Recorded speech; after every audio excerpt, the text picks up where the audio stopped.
Hi, everyone. Good afternoon, Emily. How are you, Erin? I'm well, and how are you? Well, and good to see you, Barbara.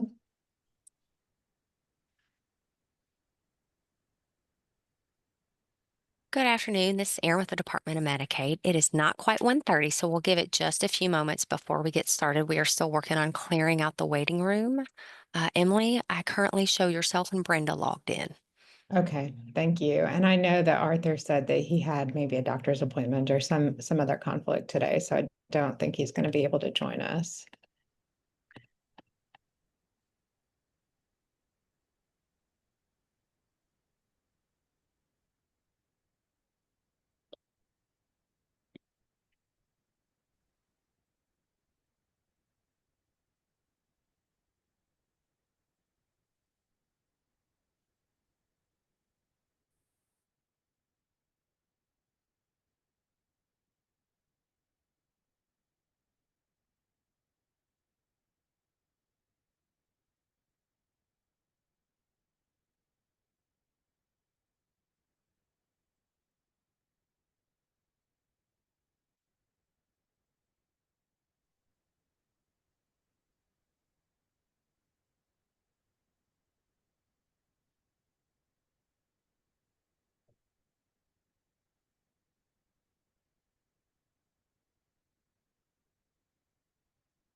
It's officially 1:30, Emily, but I still only have the two of you logged in. Would you like to give it just a moment longer before we get started? Yeah, let's give it a Okay. couple of minutes. Thanks.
Emily, the waiting room is clear. If you want, just due to the length of the agenda, we can move forward. And if we have more members, I can let you know and we can come back to the minutes, or we can wait a few moments, whichever you prefer. Why don't we, yeah, why don't we go ahead? And I'm getting a little bit of, well, actually, it just resolved. I was getting an echo, but it sounds better now. Hopefully, everyone can hear me okay.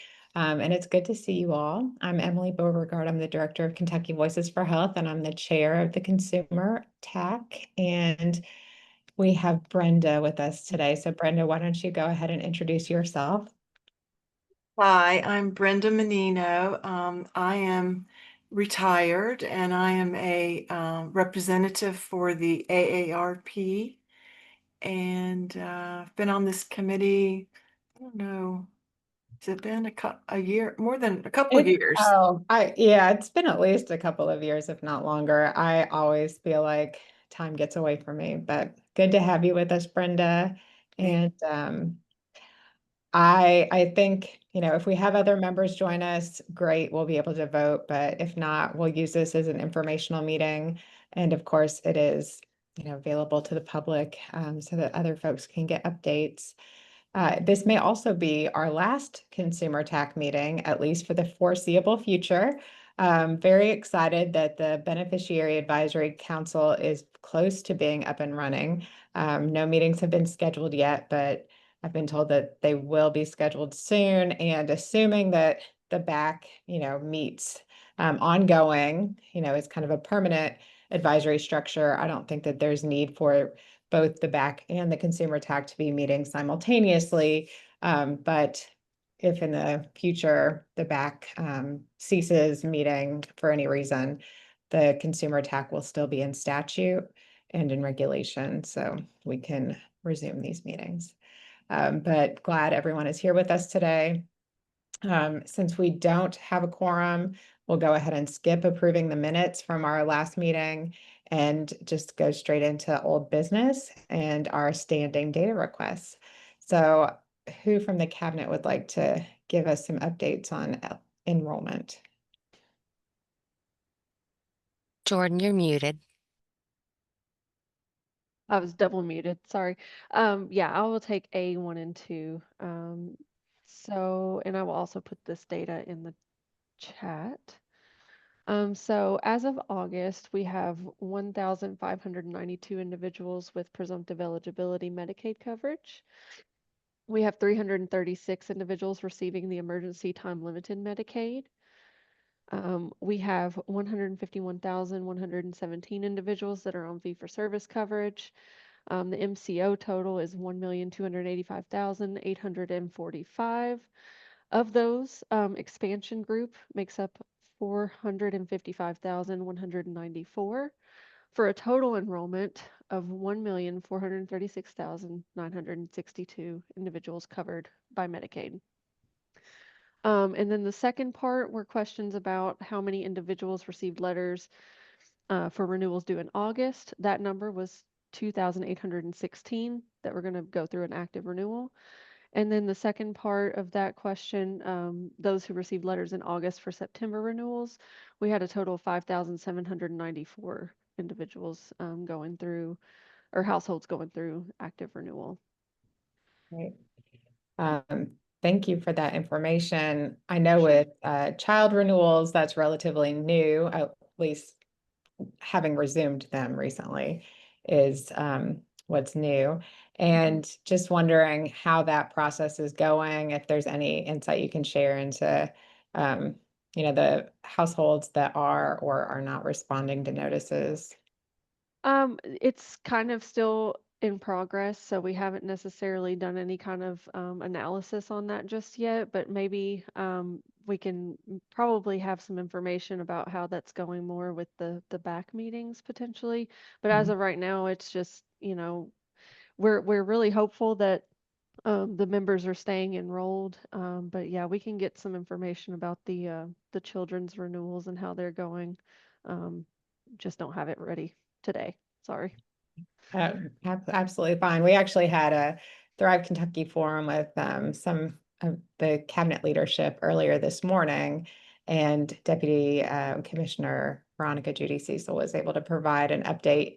But as far as what the exact issues were with families who are having their coverage terminated or their children's coverage terminated, and we didn't get quite into that level of detail, but it was really good information to see.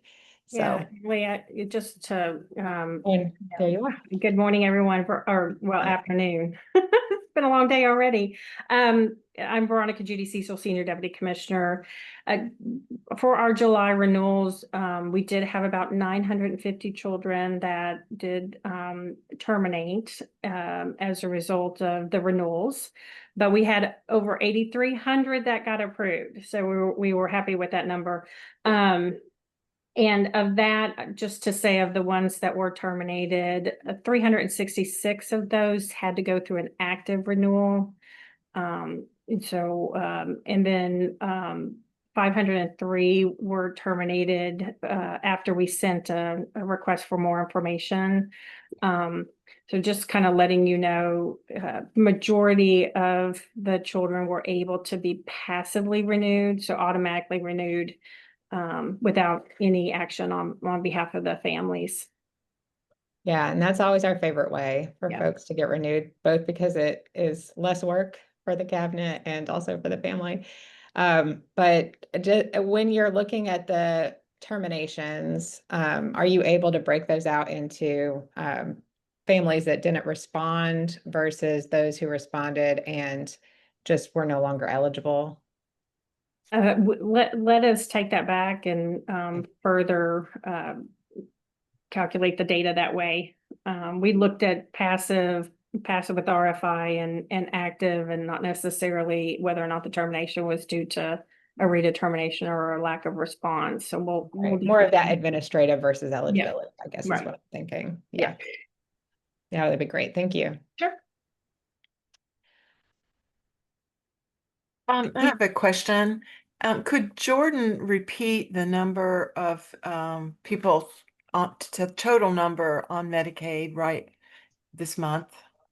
Sure, the total enrollment we have is 1,436,962 individuals. Okay, thank you. Brenda, we'll Absolutely. send Like that's those numbers. pretty- Oh, I'm sorry, Emily. No. Sorry. Go ahead, Erin. I was just gonna say, we'll make sure those numbers are in your follow-up email, and Miranda is logging in. So that gives us one more member, but we're still short for a quorum. Okay. Good to know though. Thank you. I was just saying that 1.4 million is pretty steady for it. I think that's been the case for a few months now, at least, if not longer. So good to know. Is Miranda out of the waiting room yet? Yes, she is logged in. All right, great. Hi, Miranda. Good to have you with us. Hi, sorry to be late. That's quite all right. Would you like to introduce yourself quickly? My name is Miranda Brown. I'm a Medicaid member. And Miranda, we have 3 members now, but we don't have a quorum. You might have heard Erin say that. So we haven't approved the minutes, and we may not be able to make recommendations, but we'll see if that changes by the time we get further down the agenda. But just Emily, remember, this is Vicki with United Healthcare. We have one person from our plan who is trying to get into the meeting and can't get in for some reason. I don't know if she's in the waiting room. It's Christina Ramos, if that helps with the quorum. There's nobody in the waiting room, but Vicki, if you want to have her shoot me an email really quick, I can forward her the invite. Yes. Okay, thank you. yeah, thanks for letting us know, Vicki. No problem. Miranda, we covered the standing data requests, and we're just, well, the first 2, I should say. Now we're moving on to the 1915C waiver services. And I will take that. Good afternoon, everyone. Carmen Hancock, Division Director for Long-Term Services and Supports with Medicaid. So I'm here to report the 1915C waiver slots and the wait list. I'll start with ABI. ABI Acute has 273 members. ABI Long-Term Care is at 439. Neither of those have a waiting list currently. Our home and community-based waiver has 15,957 members. The waiting list for HCB is 5,293. Our Model 2 waiver has 14 members and no waiting list. Michelle P. waiver is at 9,976 filled slots with 9,719 on that waiting list. And SCL is 5,006 members with a waiting list of 3,728. Thank you. And I'll take a snip of that and drop it in the chat so that you all have it. Yeah, appreciate that, Carmen. Of Can you tell course. us if the waiting list has grown since our last meeting? It seems like the It numbers has are a little bigger than. it has grown. It has grown since our last meeting, but did want to point out that when you take a look at this, our filled slots and our allocated and available slots have also increased. We did have an increase in our slots beginning July 1. We picked up an additional 500 slots for Michelle P. and 250 for SCL. And I don't want to say it wrong, so let me see if I can find a paper real quick. I want to say it was 250 for HCB too. And then a handful more for ABI. So yes, the waiting list has grown, but we also have more slots available. So things are moving right along. And those were the slots that the legislature created with the additional budget With allocation. the additional budget allocation, and then that slot allocation plan was approved by CMS as well. Yes, ma'am. Excellent, thank you. I know one of the other issues that you all have identified is that people are on multiple waiting lists. And when individuals are on a waiting list, this is just me not being as familiar as I probably should be, but are they aware of the fact that they're actively on the waiting list, and do they know their status, like where they are in line? Are they, 100th on the waiting list versus second, for instance? Yes. So they get some sort of communication annually letting them know where they are on each waiting list. They would be aware that they were on more than one waiting list. And then folks are able to call into our 1915C help desk at any time to find out where they stand on any given day. And we're happy to pull that for them. And I dropped that snip in the slot, but you mentioned duplicated versus unduplicated, and that figure is on that snip. So the total, if we just have raw totals, so this would be folks that might be in more than one waiting list, that total is 18,740. But when we take out the duplicates, the number of actual individuals on waiting lists is 16,364. So we have about 2,500 folks that are on more than one waiting list. Okay, yeah, good to know. Thank you. Carmen, there's a question in the chat that says, Okay. is there a cap on Michelle P? And that came from Rhonda. So you might need a little more information on that question. I'm not sure. So we can only work with the slots that have been funded and that have been approved via either our waiver application or additional slot allocations that are approved through the legislature and through CMS. So right now we are capped at Michelle P, so to speak, at 11,350. Okay, so that helps. Good. And then how many unduplicated on wait lists? Johnny, that would have been in the SNP. So unduplicated is 16,364.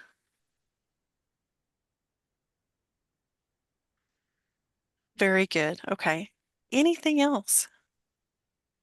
Any other questions from our TAC members? All right, thank you very much. And Carmen, you may be the person to speak to some of these other topics, or it may be someone else from your team.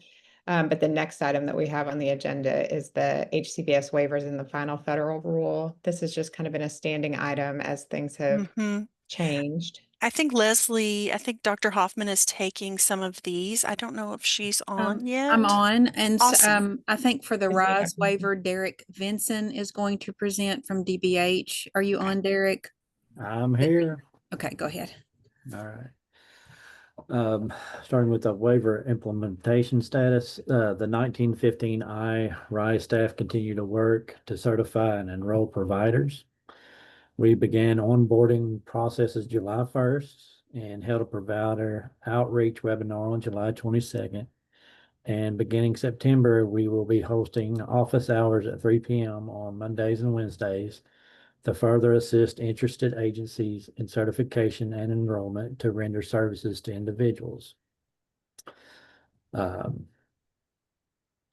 We need more providers to join the RISE initiative, complete the training, and submit the certification packets in order to adequately serve participants. We're turning our efforts to reaching out to individuals who are in the process with their trainings and offering assistance with the packet development process. We ask for assistance in raising awareness of the program amongst providers or even enrolling yourself. Okay. You may go ahead to the second point. Derek, could I just ask a clarifying question? Sure. You said that you're reaching out to providers who maybe have started the process, they just haven't completed it, and that means like the enrollment and onboarding, so they're not fully enrolled and trained. Right, they're not full in. There's like 3 levels of training they have to complete. It's the ones that have signed up for level 1. They just haven't completed that. Okay, got it. Thanks. About how many providers are you hoping to have fully onboarded, and how many do you have at this time that are in process? We have 0 officially onboarded at this time, but we're working on it. They're slowly coming in. They're planning some outreach strategies soon. We're working with a number of people already, a number of groups to try to reach out. Hopefully, we will have somebody in. It's just getting the providers through the process because it's pretty heavily regulated. It's unique. It's, so it's just How taking. many in process? I don't have those numbers right off Okay. the bat. Ann Holland would have those. Sure, that'd be fine. I'm just curious to know, like, how many are in process, and then how many would you hope to have to be fully staffed to the point that you could serve as many, Medicaid members as may need these services? So if you could get us those numbers and, understand if they're an estimate, but that would be helpful. Emily, this is Leslie. I was just gonna help Derek out. No, he's hasn't been here that long. I know we've got at least 5 CMHCs that have shown interest, and some are farther than others on packets, and we've got 3 other providers, I think, that are kind of in process. So I just gonna give you that information. Okay, good to know. Thanks. And Derek, were you going to also speak to the other item under that list, the coordinated entry process? Yes, Okay, great. but yeah. We continue to collaborate with the Continuum of Cares on educating the 1915 I-RISE initiative for housing providers to certify and enroll in Medicaid. The cabinet continues to work on system alignment to assist a better streamline of processes. Those are the only updates I have right now. All right. I can put our website and email addresses. If anybody has any additional questions, I'll put it in the chat. And thank you. And Derek or Dr. Hoffman, either of you may be able to answer this question, but when you say streamlining the process, is there specific streamlining that you've identified, areas that could be simplified in some way? I'm trying to think. We have a lot of strategic ideas right now. So what Derek was speaking of earlier is that we're trying to develop a strategic plan. Literally, that's what it's called, a strategic plan for provider enrollment. So try to speed up the process and getting boots on the ground to talk to folks and things like that. They've got lots of things planned. I was going to mention too, it's recovery, independence, support, and engagement, RISE. I think somebody asked in the chat. Yeah, thank you. We sometimes use too many acronyms. Absolutely. Nice. Any other questions? I haven't looked at the chat. Okay, I'm seeing it now. It looks like that was it. All right, thank you all for that update. We're really looking forward to these services being provided, but it does require providers being fully onboarded. So that's a good note for us so that we can encourage any CMHCs or others to complete that process. The next item here is the child waiver. So Emily, I'm going to handle the child in just a short snippet on the community engagement. I'm going to see if I can share here. Are you able to see my screen? Yes. Okay. This is just a really quick update. So the 1915C child waiver, which the acronym actually stands for, the name of it, it's Community Health for Improved Lives and Development. I feel like I always have to show this screen. I know many of you all have seen this before, but I'm going to go over it one more time because I know there's a lot of confusion about the processes and the steps that we're taking on a much larger initiative called Families First that involves the 1915C child waiver. Families First was a multi-comprehensive, bigger, larger initiative that CHFS has worked together, multiple sister agencies, even some outside of our cabinet, on developing this continuum that would include the 1915C child waiver. So if you can see, we've got SHINE, and that's our school-based services, and SHINE stands for Strengthening Health Integration for Kentucky Students. We've got the Kentucky Cares, which was part of our reentry and transition for youth, and Kentucky Cares stands for continuity of access to resources and essential services. So yes, we do have lots of acronyms. We have the child mapping tool, which is just the Children's Health Initiative. This has been extremely helpful in trying to figure out and track what we have across Kentucky so that we can leverage each other's programs and to fill in the gaps of Kentucky. We have the funding modernization, which is a restructuring for medical necessity treatment services, and we are currently addressing that one.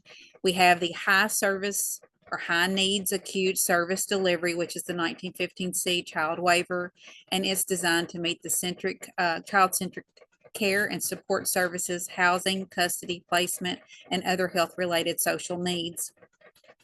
And then, of course, our futuristic hope for is our child state plan amendment, which would be our SPA to locate appropriate resources and housing for children and youth in need of placement and services.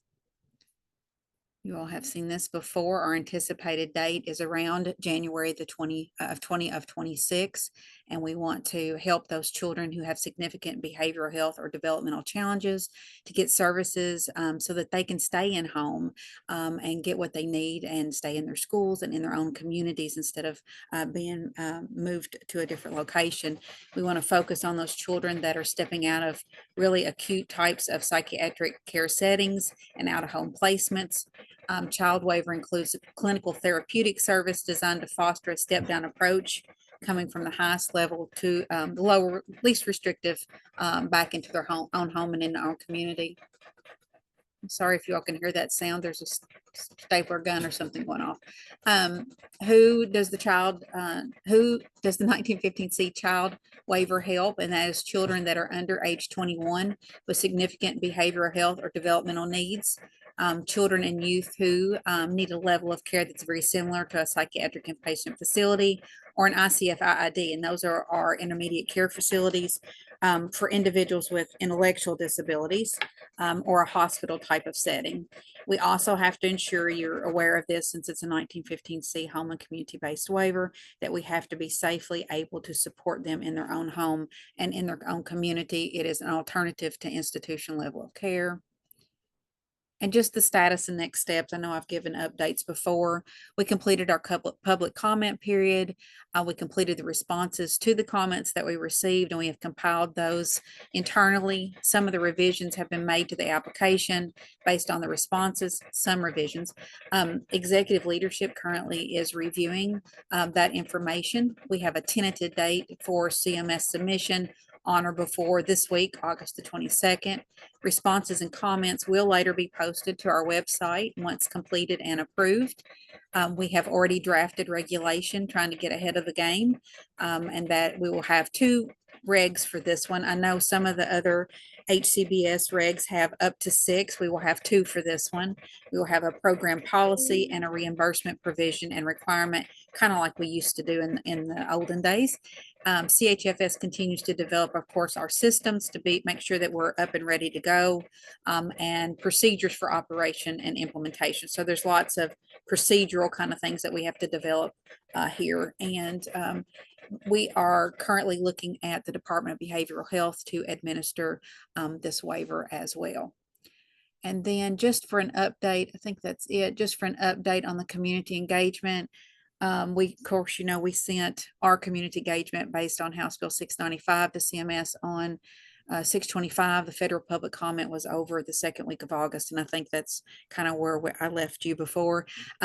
With the passage of HR 1, of course, we'll need to reevaluate the next steps, and CMS has not provided any guidance. We are waiting right now for guidance as to next steps or what we need to do. That's Okay. it. Thank you, Emily. Thank you, Dr. Hoffman.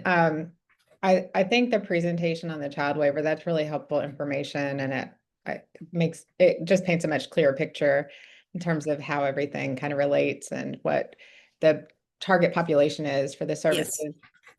I did catch part of the recent legislative, families and children's meeting. And it was Yes. really interesting conversation because it seemed like every legislator acknowledged that this was needed, but different than their expectations. So Sure. are you, or is DMS thinking about how to also address some of the expectations that the legislature has, either within this waiver or separately? Yeah, our hopes are to design a state plan amendment later. Of course, we have to have appropriations for that, so I can't promise anything, but that was part of the plan. When I showed you the Families First grid across, we have Mm. completed every one of those now. So our next step would be, futuristic steps, but again, we would need appropriations to move forward. That's all I can say right now. Okay. That's just where we are with the C waiver that we currently have, and it will be located in our Division of Long-Term Services and Supports under Carmen Hancock, and then it will be administered by the Department of Behavioral Health. Okay, yeah, that's good to know. Thanks. And then, well, before I move on to the community engagement waiver, are there any other questions about the child waiver or RISE waiver? Make sure I'm looking at the chat. Okay, I don't see any questions. So what I was going to ask related to the community engagement waiver, just to remind me, after the federal comment period, the state isn't necessarily taking those federal comments into consideration and making changes. It's just you're waiting on federal response at that point. Yeah, so they've already completed the federal public comment. They normally would have gotten back to us already, but I've not heard anything. I noticed that where we would normally upload federal public comment or information back to CMS is closed right now. So I don't have a portal to load any information back right now. That's just where we are. We're waiting to hear back from CMS. Okay. And we have talked, I think at the previous consumer TAC meeting about federal changes. Congress, of course, passed the One Big Beautiful Bill Act, which includes some changes to Medicaid eligibility, and a work reporting requirement is now going to be mandatory. So I know that that will change what Kentucky is able to do in this respect. And I guess really just wondering, and I know this is not something that you can answer right now, Dr. Hoffman, but if CMS will still support the plan for some of those wraparound work supports, even though there will be this additional requirement. So that's really where my mind is kind of going with, what the status of that might be, and if CMS is going to work with states on at least offering some of those work supports, which I think are really necessary now more than ever, that there's going to be a mandate. Yeah, I don't have any additional information right now, but as soon as we do, be happy to share with you.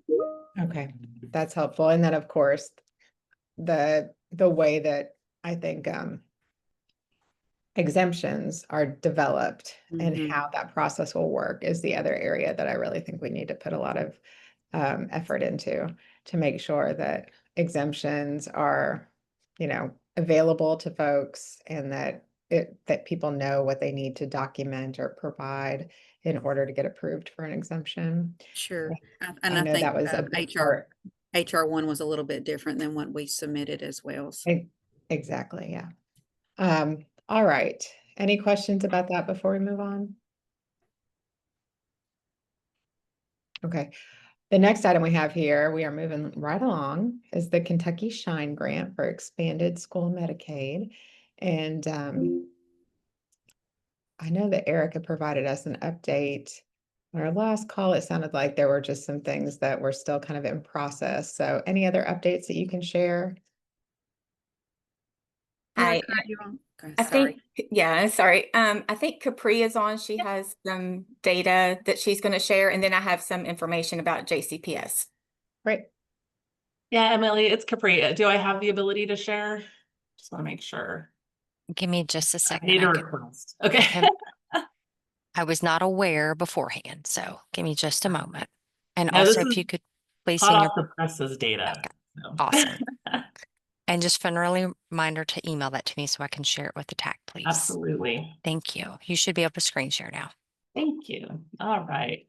So thank you again for having us, and hopefully everybody can see my screen. Yes, yeah, we can see. Let me know if I need to blow it up at all. See my cheater slides. So last time we spoke, we're in the process of a lot of things, including getting our year 2 applications submitted for the Shine grant, which was approved on July 1. So we were excited about that. And at the same time, as we talked about, we've also started interviewing some of the school districts and boards of education to learn a little bit more about either why they were not submitting claims for free care, or maybe why they had stopped. And we've been able to conduct some interviews, but prior to that, we went ahead and did some claims review. And this is literally hot off the presses. We just got this information a few minutes before the call. And so looking at the last couple of years, you can see this latest school year, we did have a couple more schools start billing for free care, and we have the total claims and the amount paid for those between those 51 schools. What we also found is with free care, your most frequent services, and I do apologize, this is only through December because I didn't quite get all of the data read through before the call. But the most frequent claims that we've seen billed through December of last year, and I'm sure it would probably roll into these other months prior to the end of the school year, is you have the RN services for up for 15, you have the psychotherapy for 30, the LPN, LVN up to 15, and then psychotherapy for 45 minutes. So those were the most frequent billed services amongst the schools that did, the districts that did submit claims. We also went ahead and broke it down by the specific top codes. So we do have the site codes here. Again, you can see the 30 and 45-minute ones are the top billers in the free care claims. We do have therapy codes as well.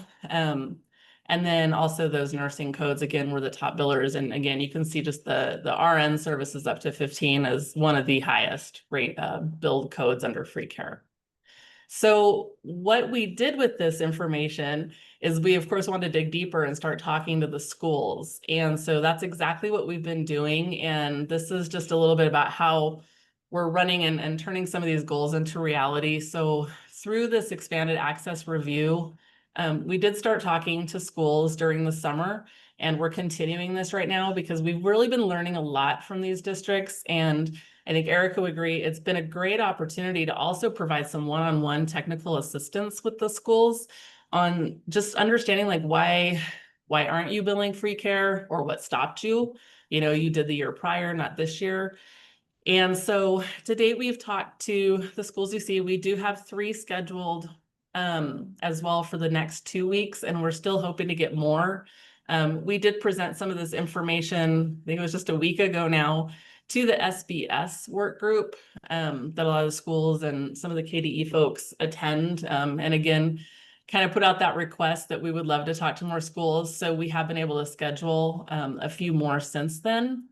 But the biggest thing I think, especially for our year 2 Shine initiatives, is by being able to talk to these schools and understand where their barriers and issues are, we've actually really expanded on our year 2 training that we're going to be offering under Shine. And you can see we've already mapped out the next year of Shine with different topics. And as you see, those topics have a huge theme: billing, billing, billing, billing, maximizing funding.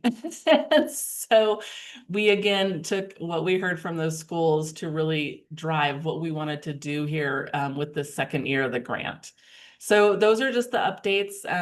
Happy to continue in whatever form, whether there's this consumer TAC in a quarter or a different one, and continue giving you guys updates on what we're learning and how it's impacting the work and the activities that we're doing in this year's grant, as well as the third year that'll be coming as well. Erica, anything I missed? Thank you. Perfect. I will go ahead and stop my share and make sure that you guys get the slides as well. Yeah, thank you, Capri. It's great information. I'm really excited about, I want to say maybe there's progress yet, but progress on the horizon. I mean, the amount of information that you have gotten from this assessment process, in addition to, the plans that you have for more training, I think is going to be the key to getting more schools to participate and to get over some of those barriers. I did notice, just very quick, math, $402,000 reimbursement for 41,000 claims is about $10 a claim on average, which obviously is pretty low. I'm wondering if some of those services are just really simple services, or if maybe that's not the full reimbursement, because I know that there's that, I always forget the term, the administrative component to it, that cost settlement or whatever the term is, that schools have to, do some additional reporting. So is that the full reimbursement or is that partial?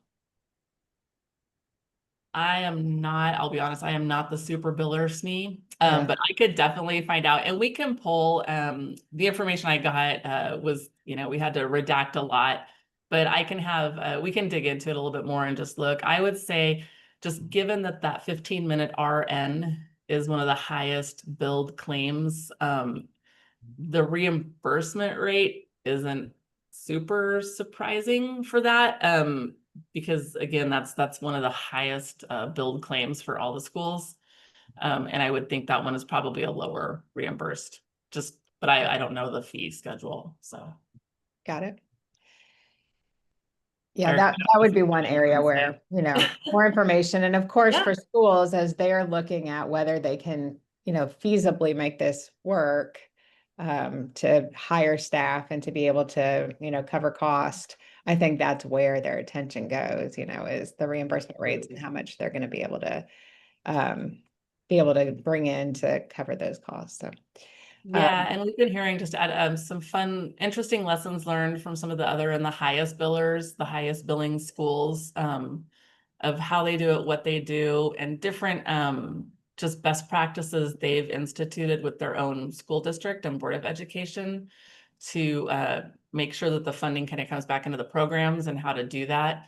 And so within that training schedule, you saw there's some series, and we're hoping to have some of the schools also present on those best practice models that they've been able to adopt at their district.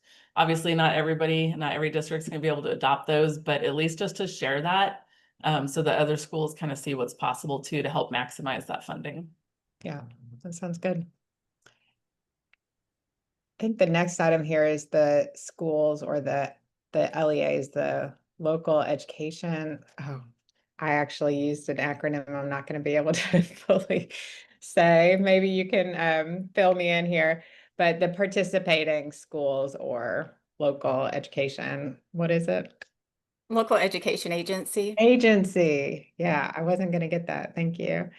Do you have a full list now, or is that still in process? Of the schools that are billing, yes. No, Oh, this is more sorry. so with the grant, specifically with who's participating in the grant. And maybe I misunderstood, but I thought that there were going to be a few schools that were going to get some. Oh, yeah. So in year three, our goal, so towards the end of this year, we'll announce, we're actually doing the drafting of the activities right now.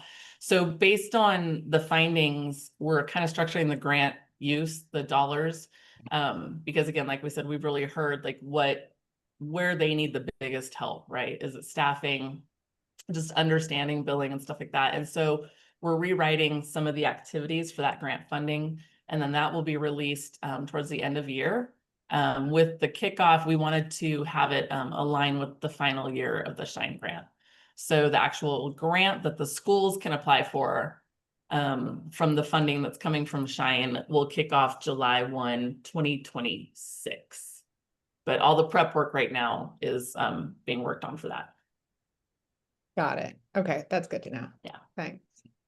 Any questions related to the claims analysis or the schools and what the year 3 will entail? Okay. And then the final thing that we had on the agenda for this is the JCPS mental health survey. Just some interest in knowing a little bit more about the information, how that survey, how the findings from that mental health survey are going to be used, what the next steps are. Am I able to share,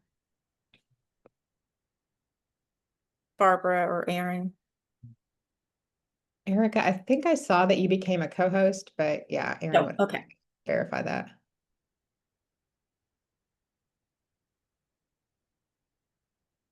Okay. Are you able to see? Yes. Yeah, can you Okay. see? Yes, we see Yeah. it. Okay. Sorry about that, guys. My computer just crashed. So I'm just glad the meeting is still rolling. We're good. So from December of 2024 through February of 2025, we had one of our contracted vendors do an awareness of school-based services campaign in Jefferson County Public Schools. And one of the things that they did was a student mental health check-in. So they had some surveys of students. Mostly these were done during sporting events, I think like the basketball games and things like that, where they could actually encounter students. And so I'll just go through some of the questions that were asked. So you can see the responses.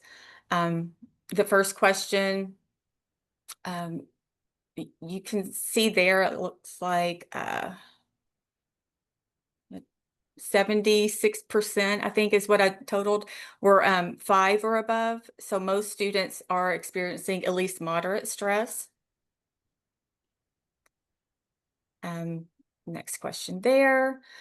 How comfortable are you going to friends, family? Most students do feel somewhat comfortable discussing their mental health. There were 34 students that felt somewhat uncomfortable, 23 very uncomfortable. So there's still a meaningful portion of students who struggle with discussing mental health.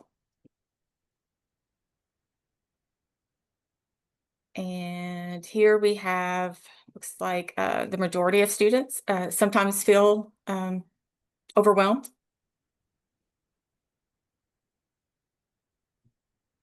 Okay, this one just surprised me. I thought it would be higher. The number of no responses just surprised me. I thought social media would have, that they would indicate that it was more of an impact. But it's not insignificant. 123 responded sometimes. And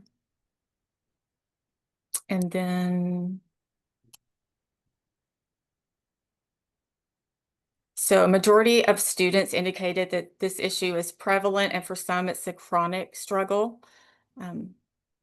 Just some things to think about.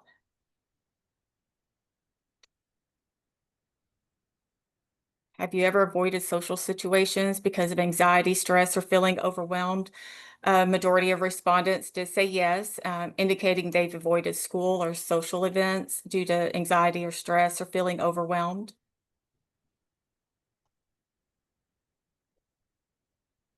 This question, most respondents did experience difficulties with focus and concentration due to their mood or stress, at least often or sometimes. 1/10 of the students indicated that this is a constant struggle.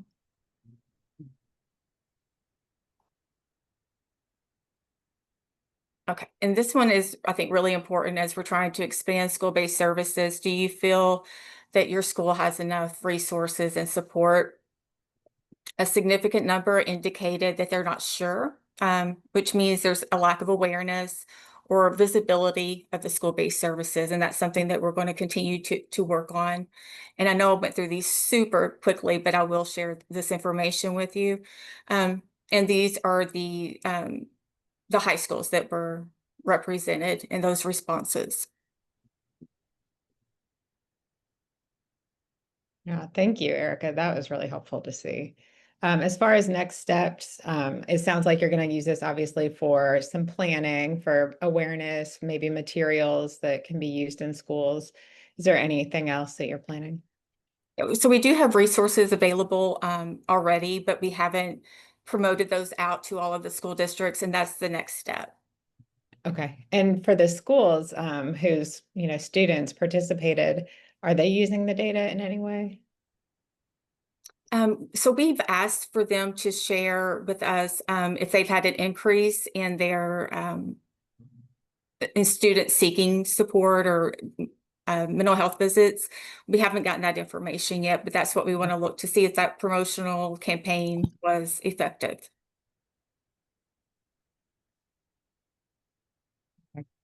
So any increase in seeking support or resources. Mhm.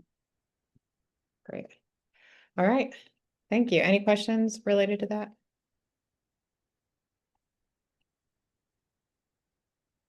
All right. Our next item here is language access. Of course, at our last meeting, we reviewed the one pager for limited English proficiency again and provided some additional recommendations or requests about, adding in information about language lines specifically. Is there any update there? Letha is on for Angie Parker today. Okay. Yes, hello. We are very much in the development and have a draft that is going through the review process. So we hope to have something to share very soon. We're very hopeful it would be ready by today, but unfortunately things take twists and turns. So but very soon we are working on it. Okay, well, thank you. And, I know this is our last meeting for the time being, but I think following up with this group, but maybe also sharing it with the back at some point when the back meets would be another good avenue. And then the other discussion that I think we wanted to have today, although I'm not sure that we have all the people to have the discussion as far as our TAC members, but we had talked about a one pager for limited or nonverbal communication needs. I don't feel that I'm the right person to make those recommendations, but Miranda or Brenda, do you have thoughts there? I feel like this is probably something that Melanie and Arthur were really thinking about more.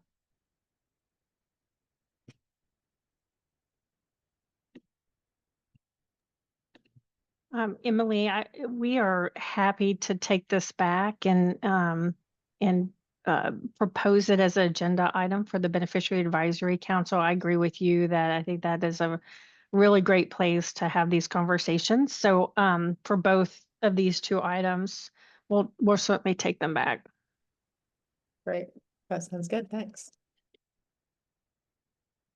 All right. I think that this is probably a conversation that we'll have to continue there. And hopefully we'll have, I believe Arthur is going to be a member of the back and I will be as well. And so that'll be some good transition or kind of having a little bit of that continuity. And the back is the next item on the agenda. So as far as new members and next steps, can you fill us in a little more, Veronica? Sure, I'm happy to.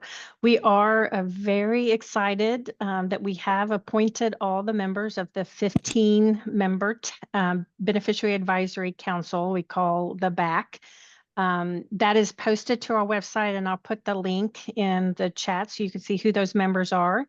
We had a great response for applications.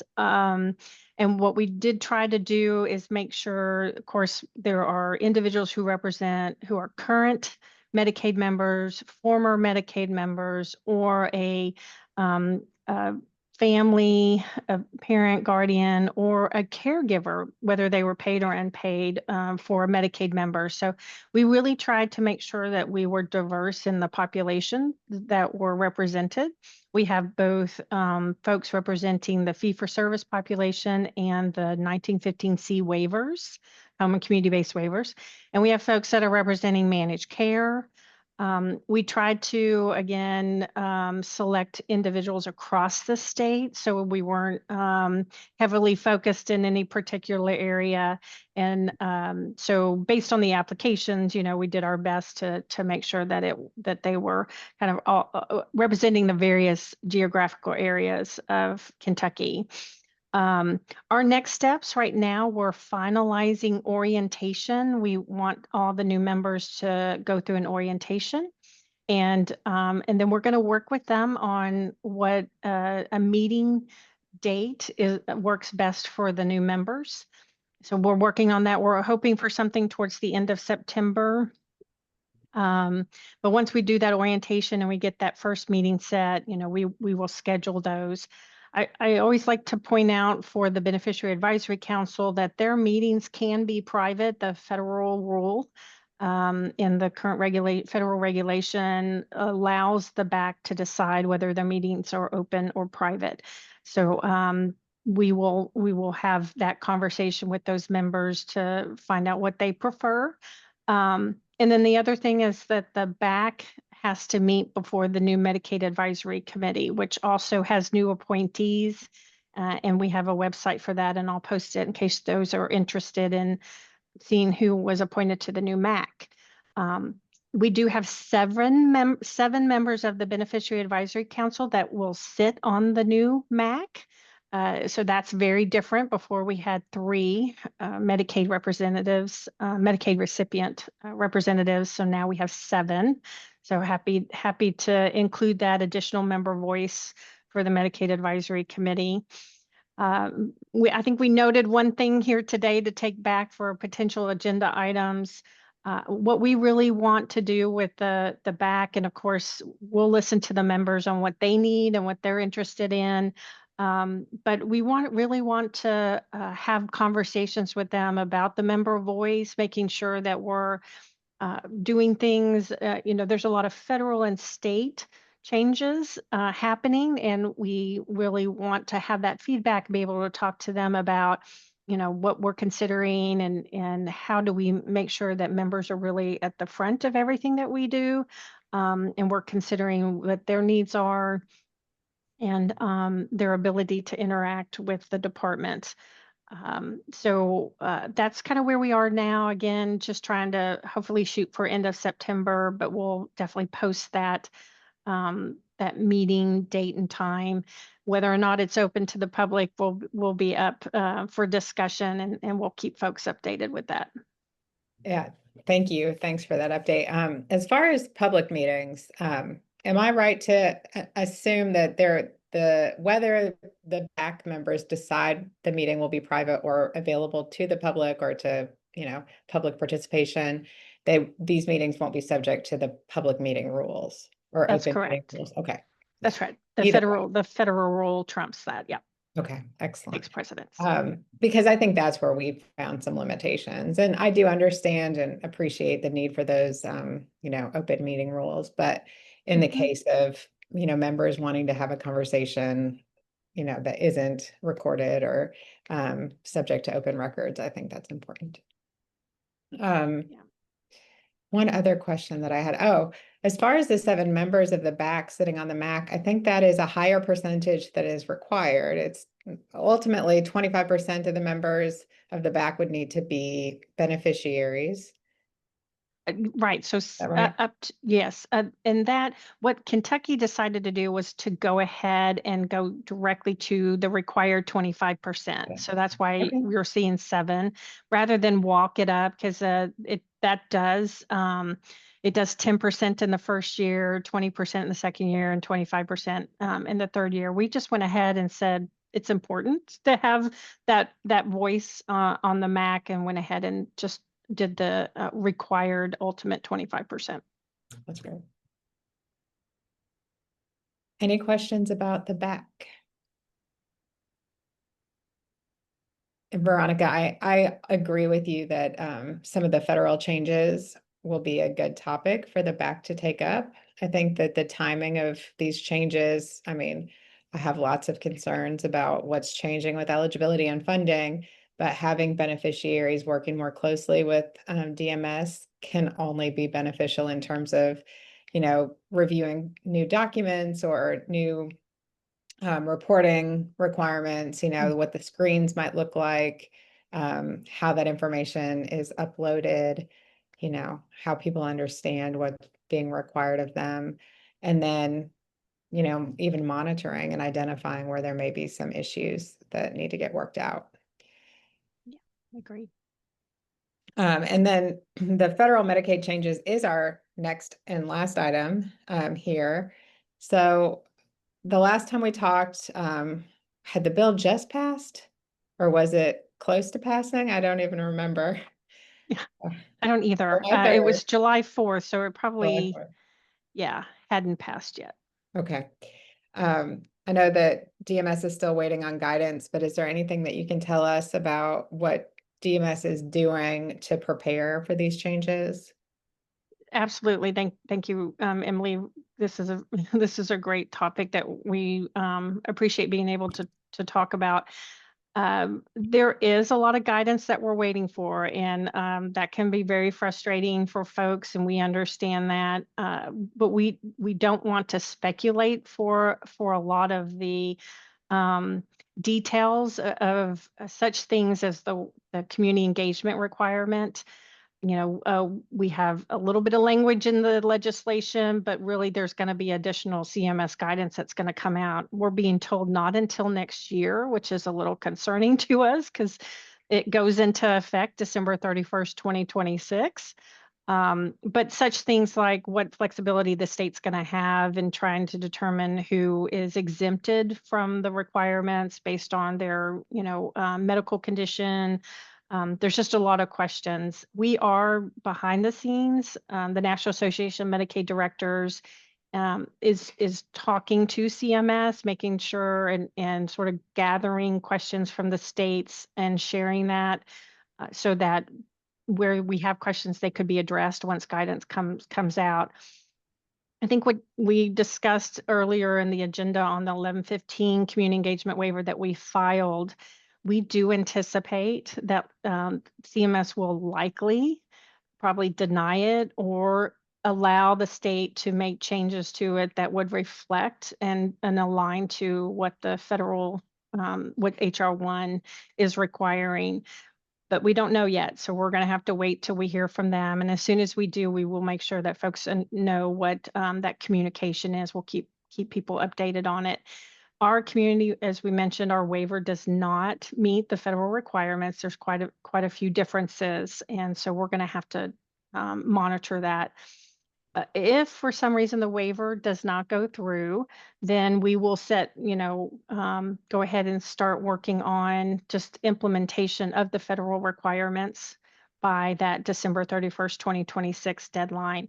We are bringing on a consultant to assist the department and in fact, the cabinet. So because there are various agencies that are impacted by HR 1, we're bringing on a consultant to provide us some expertise and bring us additional resources. We have our day-to-day work happening. And so we really need the support to make sure that we're staying on task and within the timeline and meeting the requirements by their deadlines. So I think the community engagement is a big piece, but lots of unknowns at the time. The other particular things that just want to make sure people are aware of in October of 2026 is a requirement to limit eligibility based on immigration. So there will be some changes related to what immigrants we are allowed to cover. So we'll, obviously as that approaches, we'll make sure that we're communicating a lot about those changes to folks to understand how that impacts them. And I think the other major change is the requirement that goes into effect also on December 31st, 2026, and that is that we'll have to move to a 6-month redetermination for the expansion population. So for folks that are aged 19 to 64 who are in Medicaid because they're up to 138% of the federal poverty level, those folks will be subject to a 6 months redetermination. What we're doing right now is really trying to forecast how many people, like just do a snapshot to kind of see how many people are we talking about. Obviously, one of the biggest concerns we had that we were able to address during unwinding was to help maintain some of those flexibilities to help people navigate the redetermination, including like the 90-day reinstatement. We won't have that anymore. So folks in that 6 months, every 6 months, will have to do a redetermination. We're going to do our best to make our system, really leverage that passive ex parte renewal process where we can go out and just automatically determine somebody eligible with the data sources available to us to try to limit those folks that are having to drop off and then come back on. That churn is what we call it when somebody terminates and then comes right back on. So we'll be doing a lot of work around what can we do to our system to make it as easy as possible on members to comply with that more frequent redetermination. Yeah. Yeah. I know it's going to be a lot of challenges, and, you know, some more than others, I think, but the guidance not coming out until next year is really concerning to me because, you know, just having gone through that planning process under the Bevan administration when work reporting requirements were being built into the system, as well as, you know, that medically frail process for exemptions and other changes, it was months and months of work. I mean, if not really that extended over probably a 2 or 3 year period. And it's just a really complex system to make those kinds of updates without having guidance to do it, you know, with more time to plan. And I really am hoping that we can have, you know, consumer input and testing, which takes time as well. So not that you can respond to all of that, Veronica, but just having to state some of those things that have been on my mind. And then one thing, you know, knowing that NAMD, or the National Association of Medicaid Directors, is talking with CMS, the way that the language in the bill was written around having to satisfy the work reporting requirement or, you know, an exemption 1 month prior to renewal or prior to enrollment is the most concerning piece of it to me, because I think that for individuals who have trouble with that documentation because they have to get it probably likely from a provider, or you know, for whatever reason, you know, that's going to be a big barrier for them. And if somebody's uninsured and they haven't been able to go to the doctor to get diagnosed, you know, those are the things that I have on my mind. So those exemptions are where I think we need a lot more guidance and flexibility for states. Yeah, I think we'd agree with that, Emily. It just, That's that our 1 concern month, as well. it Yeah. complicates it so Mhm. much for people to not be able to renew or to enroll and then satisfy that requirement on the back end after a certain grace period of time, but to have to do it up front is just, I think it's just much more of a hill for a lot of people to climb. I agree. Any questions or other things that people want to discuss related to the federal Medicaid changes?